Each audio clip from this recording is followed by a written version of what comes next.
ऐसे में डॉक्टर बाबा साहेब अम्बेडकर की प्रतिमा हटाने का षड्यंत्र करके इस सरकार ने साबित कर दिया कि ये जो नरेंद्र मोदी जी देश के प्रधानमंत्री हैं, ये जिसके सामने माथा टेकते हैं उसी को हटा देते हैं, और जिस डॉक्टर बाबा साहेब अम्बेडकर से नाम लेते हैं उनसे इन्हें इतनी नफरत है, उनके बनाए संविधान से भी इतनी नफरत है, और उस संसद भवन से जो एक चक्कर के रूप में थी, गोल थी, जो बौद्ध धम्म का प्रतीक थी, जिस संसद को देख के लगता था ये धम्म चक्कर परिवर्तन का एक प्रतीक है, उस संसद को बदलने के लिए मनुवादी व्यवस्था के चलते उन्होंने नई संसद बनाई।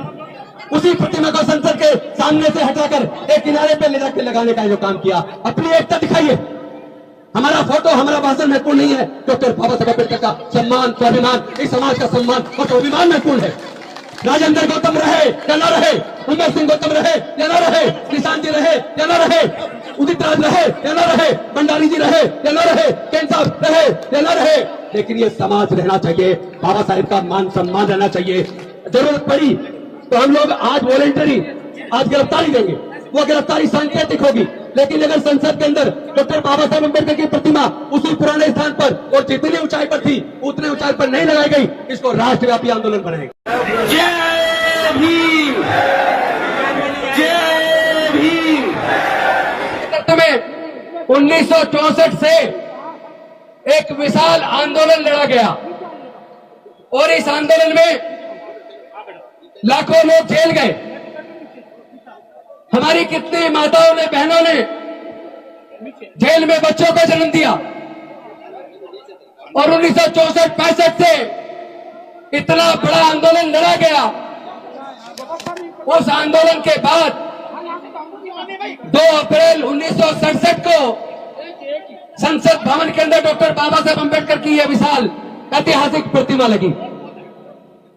साथ ही साथ आपको यह भी पता होना चाहिए, जिस समाज को, जिस भारत के 90% लोगों को मनुस्मृति के चलते पढ़ने लिखने पर धार्मिक बंदिश थी, व्यापार करने पर धार्मिक बंदिश थी, संपत्ति अर्जित करने पर धार्मिक बंदिश थी, जिसकी वजह से हमारा देश का 80% समाज दलित, पिछड़ा, आदिवासी, वंचित और महिलाएं लगातार लगभग 3000 साल तक गुलाम रहे।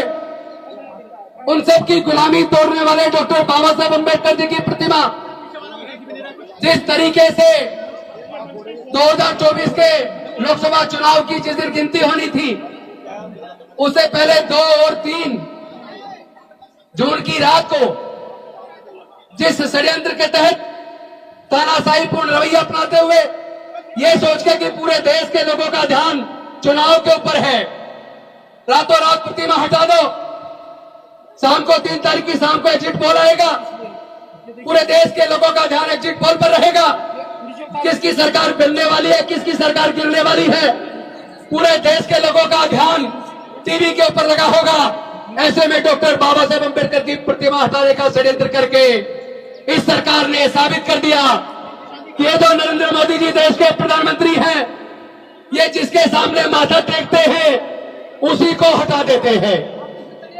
आपको याद होगा जब 2014 के अंदर मोदी जी शपथ लेने के आए, पहले बार संसद में आए, तो लेट के साष्टांग इन्होंने संसद को नमन किया था, और उसके बाद उसी संसद को बदल दिया, नई संसद बना दी, और उस संसद के अंदर राजतंत्र का प्रतीक उन्होंने इस अंगुल को स्थापित कर दिया, और दूसरी तरफ उन्होंने 400 पार का नारा दिया। उनके सांसदों ने, उनके नेताओं ने कहा कि संविधान को बदलना है तो मैं 400 पार सीटें जिता के दूं। पूरे देश के अंदर जो समतावादी विचारधारा वाले लोग हैं, जो पूरे साहू अम्बेडकर की विचारधारा को मानने वाले लोग हैं, वो लोग लामबंद हुए, इकट्ठे हुए। उन्होंने कहा किसी भी कीमत पर डॉक्टर बाबा साहेब अम्बेडकर के बनाए संविधान के साथ हम खिलवाड़ नहीं होने देंगे, भारतीय जनता पार्टी को बहुमत में नहीं आने देंगे। मैं धन्यवाद करूंगा अपने समतावादी विचार वाले पूरे साहू अम्बेडकर को मानने वाले लोगों को। उन्होंने केंद्र सरकार को पूर्ण बहुमत से सत्ता में आने से रोक दिया, वरना जिस संविधान को माथे से लगा रहे थे उस संविधान को भी ये लोग बदल देते। और जिस डॉक्टर बाबा साहेब अम्बेडकर से नाम लेते हैं उनसे इन्हें इतनी नफरत इतनी नफरत है, उनके बनाए संविधान से भी इतनी नफरत है, और उस संसद भवन से जो एक चक्र के रूप में थी, गोल थी, जो बौद्ध धम्म का प्रतीक थी, जिस संसद को देख के लगता था ये धम्म चक्र प्रवर्तन का एक प्रतीक है, उस संसद को बदलने के लिए मनुवादी व्यवस्था के चलते इन्होंने नई संसद बनाई। उसी संविधान को बदलने के लिए इन्होंने पहले तो सोचा कि हमारी सरकार बनने वाली है, डॉक्टर बाबा साहेब अम्बेडकर एक आंदोलन का प्रतीक है, इशारा कर रहे हैं अपने भविष्य का फैसला करना है तो इस संसद में आकर कब्जा कर लो। उसी प्रतिमा को संसद के सामने से हटाकर एक किनारे पे ले जाकर लगाने का जो काम किया, 13 प्रतिमाओं के साथ, ये बहुत बड़ा धोखा देश की जनता के साथ है, देश के दलितों के साथ है, देश के पिछड़ों के साथ है, देश की महिलाओं के साथ है, देश के आदिवासियों के साथ है, देश के समता, स्वतंत्रता, बंधुता और न्याय के मानने वाले लोगों के साथ है। ये अभी तो एक लड़ाई है, आगे और लड़ाई है। लेकिन ध्यान रखना, जो समाज डिसिप्लिन नहीं होता, जो समाज बिखरा हुआ होता है, उसका हमेशा नाजायज फायदा उठाया जाता है। जिस प्रकार तमाम संगठन इकट्ठे होकर आज बाबा साहेब के सम्मान में इकट्ठे हुए हैं, लेकिन जिस तरह का अनुशासनहीनता यहाँ दिख रही है, मंच के ऊपर भी कुछ लोग अनुशासनहीनता कर रहे हैं, ऐसे लोगों की वजह से हमारे समाज की गरिमा गिरती है, हमारी एकता तार-तार हो जाती है। मैं निवेदन करना चाहूंगा मंच पर खड़े लोगों से, शांति बरते। अगर तुम लोग अनुशासन मेंटेन नहीं कर सकते तो ये लोग आके अपने आप अनुशासन कर देंगे। अच्छी बात नहीं है ये। अपनी एकता दिखाइए। हमारा फोटो, हमारा भाषण महत्वपूर्ण नहीं है, डॉक्टर बाबा साहेब अम्बेडकर का सम्मान, स्वाभिमान, इस समाज का सम्मान और स्वाभिमान महत्वपूर्ण है। राजेंद्र गौतम रहे या ना रहे, उमेश सिंह गौतम रहे या ना रहे, निशांत जी रहे या ना रहे, उदित राज रहे या ना रहे, भंडारी जी रहे या ना रहे, पेन साहब रहे या ना रहे, लेकिन ये समाज रहना चाहिए। बाबा साहेब का मान सम्मान रहना चाहिए, इस समाज का सम्मान रहना चाहिए। अगर समाज का सम्मान चला गया, अगर संविधान खत्म हो गया, फिर क्या करोगे? फिर किसको भाषण सुनाओगे? आपको तो भाषण देने का भी मौका मिलने वाला नहीं है। इसलिए एकता बनाइए, एकजुट होइए। अभी तो यह लड़ाई है, आगे और लड़ाई है। आज तक केवल सरकार को चेताने आए हैं। इस प्रोग्राम के बाद जरूरत पड़ी तो हम लोग आज वॉलेंटरी आज गिरफ्तारी देंगे।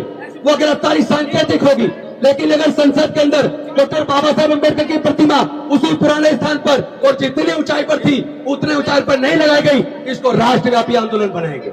हमें कोई रोक नहीं पाएगा। हम डॉक्टर बाबा साहेब अम्बेडकर के बच्चे हैं। आप भूल जाइए, आप हमें रोक पाएंगे? आपके अंदर इतनी ताकत नहीं है। आप लोग हमारे दम पे है, आप हमारी वजह से हैं और हमें कुचलने का काम करते हैं। आपने शिक्षा को इतना महंगा कर दिया ताकि हमारे समाज से शिक्षा छीन जाए। आपने रोजगार हमारे छीन लिए, सारे सरकारी सेक्शन भेज दिए। जो नौकरियां लग जाया करती थी, हमारी नौकरियां चलेगी। जब हमारे बच्चे पढ़ नहीं पाएंगे तो हमारे बच्चे आगे कैसे बढ़ेंगे? इस लड़ाई को लड़ना होगा। हम लड़ेंगे, हम जीतेंगे। जय जय जय जय जय भीम, जय जय जय जय जय भीम, जय जय जय जय जय भीम।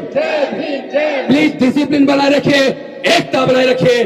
लड़ाई लंबी है, हम लड़ेंगे, हम जीतेंगे। जय भीम, नमो बुद्धाय, जय भारत।